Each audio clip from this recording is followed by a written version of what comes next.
তিনিটা সিদ্ধান্ত দিছে কেন্দ্ৰীয় সমিতিৰ পৰা অসম ৰাজ্যিক অংগনবাদী কৰ্মী সহায়িকাৰ যি কেন্দ্ৰীয় নেতৃত্ব সেই কেন্দ্ৰীয় নেতৃত্বৰ পৰা অহা এই সাৰ্কুলাৰটোৰ তিনিটা সিদ্ধান্ত যদি আপোনালোকে সহায় সহযোগ কৰে আৰু কেন্দ্ৰীয় নেতৃবৃন্দই সহায় সহযোগ বিচাৰিছে আপোনাক নমস্কাৰ গ্ৰহণ কৰিব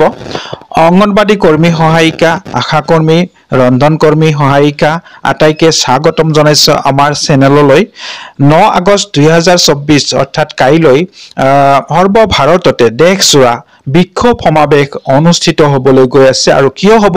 1942 চনৰ ভাৰত ত্যাগ আন্দোলনৰ সোঁৰণত আৰু কেতবোৰ দাবী নিশ্চয়কৈ আপোনালোকে চাই আছে স্ক্ৰিনত দাবী কেইটা এনে ধৰণৰ দেশৰ সম্পদ ৰক্ষা কৰা দেশৰ সংবিধান ৰক্ষা কৰা কৃষক বিৰোধী কৃষি আইন বাতিল কৰা আৰু শ্ৰমিক বিৰোধী শ্ৰম কোড বাতিল কৰাৰ দাবীত এই বিক্ষোভ সমাবেশ অনুষ্ঠিত হ'ব কাইলৈ আৰু ইয়াৰ উপৰিও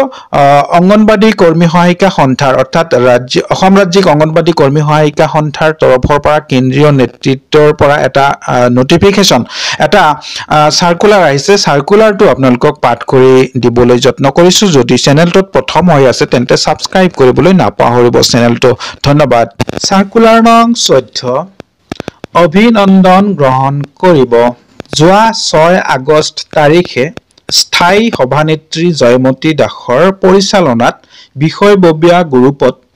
অনলাইন সভা অনুষ্ঠিত হৈ যায় আলোচনাত উপদেষ্টা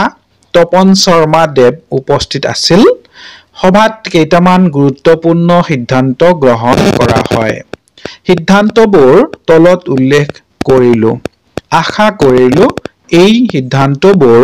কাৰ্যকৰী কৰাত সকলোৱে সহযোগ কৰিব সিদ্ধান্ত 1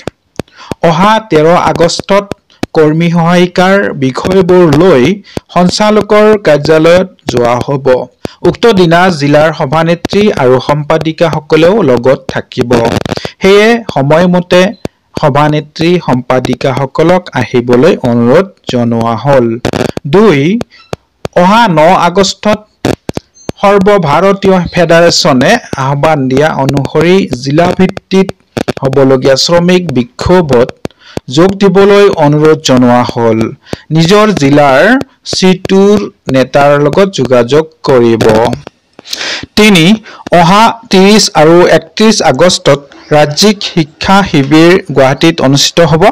31 আগষ্টত ৰাজ্যিক কমিটিৰ সভাও অনুষ্ঠিত কৰা হ'ব ধন্যবাদ সভানেত্ৰী জয়মতী দাস সম্পাদিকা ইন্দিৰা নেৱাৰ হয় বাইদেউসকল নিশ্চয় আপোনালোকে এই সাৰ্কুলাৰখন গোটেইখিনি চালে আৰু তিনিটা সিদ্ধান্ত দিছে কেন্দ্ৰীয় সমিতিৰ পৰা অসম ৰাজ্যিক অংগনবাদী কৰ্মী সহায়িকাৰ যি কেন্দ্ৰীয় নেতৃত্ব সেই কেন্দ্ৰীয় নেতৃত্বৰ